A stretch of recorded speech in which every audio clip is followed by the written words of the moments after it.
couple blitz they ran on you guys Saturday and had a little difficulty picking it up at first. What did you do to adjust to it? We wasn't really used to seeing it coming out of that odd front. You know, they showed on film coming out of 4 down.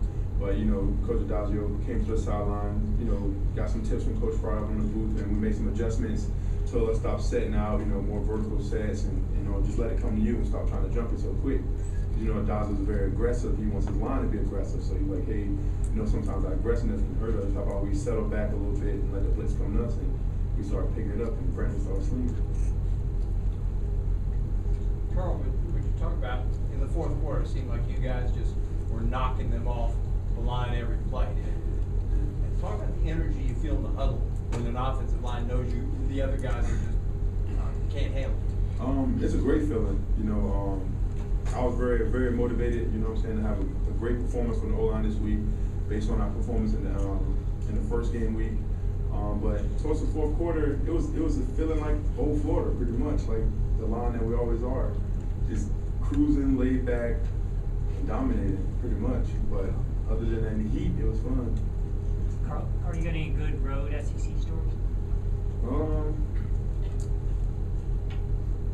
Do I? I hate going to LSU for a passion. They fans are ridiculous. They take football to a whole nother extreme, which places shouldn't be. But what about Knoxville?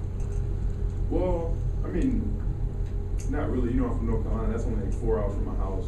I went to a ton of Tennessee games. You know, they was recruiting heavy across the mountains.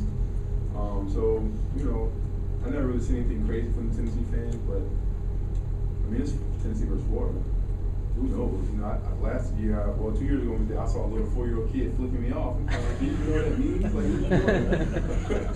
So, you know, I don't know.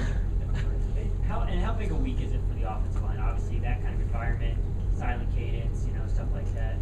It's going to be a huge week.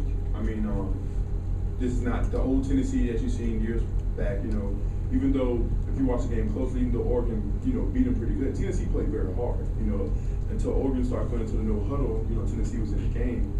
But it's an SEC game. It's different from any other game. They played harder, a rivalry game. They ratcheted it up a little bit, and then, you know, like Mike said, Tuesday we're going to pretty much know how we're going to operate with this silent cadence, because that's our live practice we hit. You know, I'm just ready to get after it, ready to get to it, get back to work. So you're offensive troubles in the first half of the last 2 games. It's like first half. I mean, after what, 2 or 3 things, can you pinpoint as the big reasons why it's taking so long to kind of get going?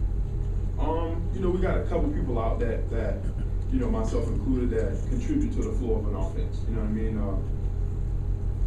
We have players down, and it takes a while to get in the groove in this type of offense. You know what I mean? It takes a while to get everything going, and but we got everybody just about back. We need Xavier back. You know, we got Matt Patchins back, and that kind of solidifies the offensive line. But for the most part, right now, we're gonna make it work, and you know, keep doing what we do. Patchen is back now? No. When he comes back.